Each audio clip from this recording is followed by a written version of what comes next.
Festival Résistance, c'est avec un S? Oui, il y a un S et un point d'exclamation.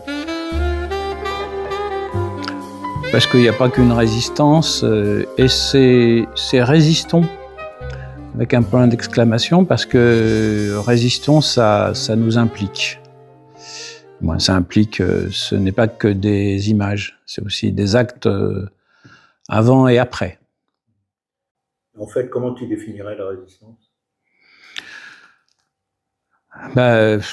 Est-ce qu'on peut se passer de résistance pour vivre? Donc on a besoin de résister tout le temps aux pressions atmosphériques, aux pressions humaines, à toutes les pressions qui nous assaillent ou qui assaillent les sociétés. Et c'est un comportement sain, la résistance. D'où l'importance des films que tu passes? Ou que tu choisis plutôt? Alors, les films qu'on choisit avec Bernadette, c'est des films qui sont en général ancrés dans les réalités. On aime bien les films qui traitent de sujets concrets. Et il y a il y a un vaste choix de films qui traitent de la résistance. Après, on les choisit aussi pour leur aspect esthétique, hein. Mais pas que, hein. Le fond nous importe d'abord. Alors effectivement, il y a la fiction qui nous permet des fois de nous détacher des réalités ou nous rapprocher d'une autre façon des réalités. Il y a les documentaires, et on en a vu quelques-uns d'intéressants, comme le repli, et qui sont plutôt des outils d'analyse. Et donc le cinéma a cette vocation aussi, hein, d'être, il peut être distractif, pédagogique, politique, social. Et voilà, c'est le rôle de l'image, ouais, aussi bien sûr du son. Oui, tu n'as pas répondu à ma question quand même. Par rapport à tes reportages que tu fais, alors, que tu passes en première partie, comme si c'était une séance complète de cinéma. Voilà, alors les premières parties, c'est depuis quelque temps, puisqu'on est impliqué dans les résistances locales. Pour Rural TV, on va témoigner de ce qui se passe en milieu rural, hein, ça s'appelle Rural TV, et en milieu rural, on est touché, hein, par le manque d'écoles, par la disparition des services publics, etc. Donc on en témoigne fréquemment, donc on les passe devant les films. Ça a une autre dimension que de les voir sur un petit écran sur YouTube. Et puis on a un rapport avec le spectateur là aussi à ce moment-là. Oui, parce qu'il y a aussi des débats. Alors les débats, oui, les débats qui sont animés par Alain Chaîne, et c'est des débats très très libres, même si des fois il y a des petites tensions, mais c'est souvent des tensions qui sont dues au fait que on touche à des sujets très compliqués, très durs, où les gens ont envie d'avoir du résultat tout de suite. Et donc la place du débat est importante, ça prolonge le film. C'est sûr qu'un film sans débat, en fait, l'avantage du cinéma, c'est de partager un objet commun.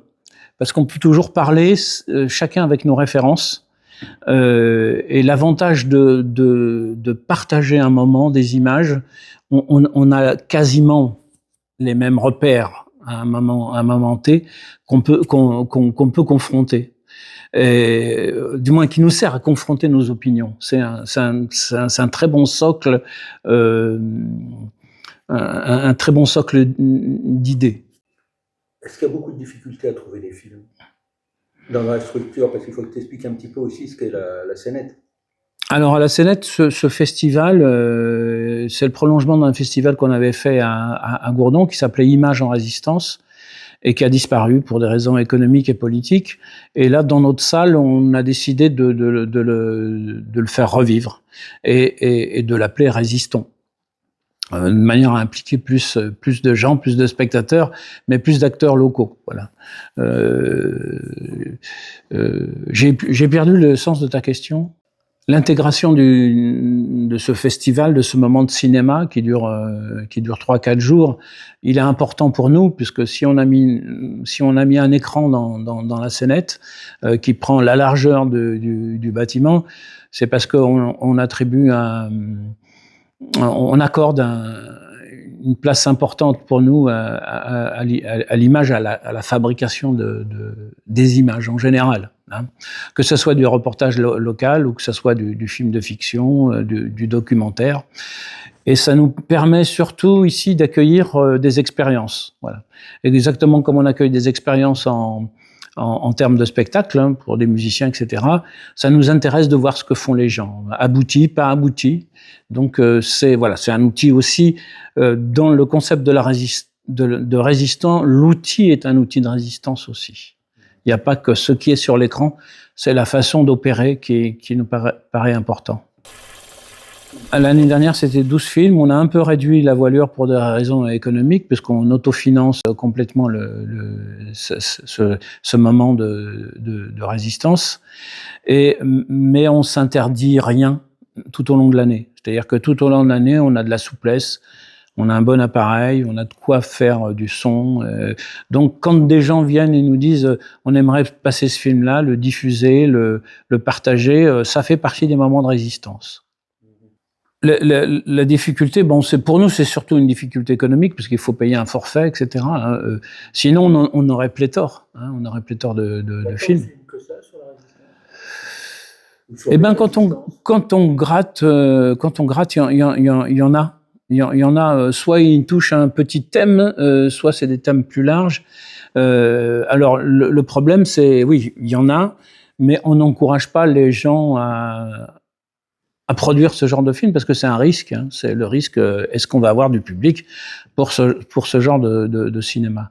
Alors c'est sûr que quand on parle de la résistance au sens très large qu'on associe au passé, parce que c'est plus facile de résister avec le passé qu'avec le présent, c'est difficile de trouver des documents sur la Palestine aujourd'hui, c'est compliqué. Pour plein de raisons, il y a de l'autocensure, il y a plein de choses qui tournent autour de ça, et les gens qui produisent, il faut avoir quand même un sacré cran pour produire des films sur la résistance, sur nos résistances contemporaines. Voilà, il y en a, hein, il y en a. On milite toujours un petit peu, militant et un peu militaire, mais moi, je pense que il y a une espèce de mélange entre le cinéma politique et le cinéma militant. La frontière est pas facile à faire. Est-ce que le cinéma militant produit pas à terme un bon cinéma politique? Et quand je dis un cinéma, c'est pas le cinéma de nos politiques. Hein. Donc c'est du vrai cinéma. C'est pas du divertissement, hein, donc c'est sûr que alors les films sur l'indignation, sur l'altérité, tout ça, on en trouve des paquets, parce que je veux dire, le risque il est philosophique, il est pas humain, parce que produire un film sur la résistance, c'est aussi se mettre en avant, s'exposer, et c'est une prise de risque. Hein, de parler des grosses magouilles politiques, on peut avoir des pressions, hein, de tout genre. Hein. Parler du Front National, ça risque de ne pas être évident dans des avenirs proches. Hein, parler des migrants et de la façon dont ils peuvent être traités dans leur exil. Voilà. Parler de la Palestine, si tu parles de la Palestine aujourd'hui, tu peux être très très vite taxé d'antisémite, même s'il y a des drames humains. Voilà. Donc c'est une chose très compliquée. Oh, il y a plus de documentaires dans les Alors, dans ce qu'on a vu là pour cette saison, les documentaires ont pris le dessus. Hein, du moins, tous ceux qui s'associent à une forme même à l'intérieur de la fiction, à une forme documentaire de la résistance. Ça a toujours un rôle pédagogique, qu'elle soit fictionnelle ou que ça soit du vrai doc bien construit. Je reviens au repli, qui est un phénomène dans le genre. Alors le documentaire peut prendre plus son temps. On est plus on est plus, j'allais dire, ça colle plus à nos réalités. Parce que faire un documentaire sur la disparition des écoles, ici on voit les têtes locales, voilà, on est plus proche de notre environnement. La fiction peut être quelque chose d'éloigné et qui peut nous dédouaner et dire bon, on a participé moralement au truc, mais on n'est pas impliqué.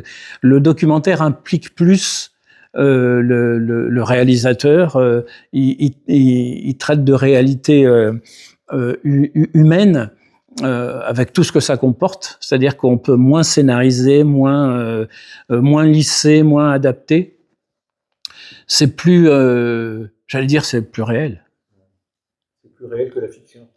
Ouais, il y a des moments où c'est plus réel que la fiction, or que la fiction devrait pourtant nous faire fabriquer une forme de réel, hein, d'imaginaire, hein, du moins d'imaginaire, ouais.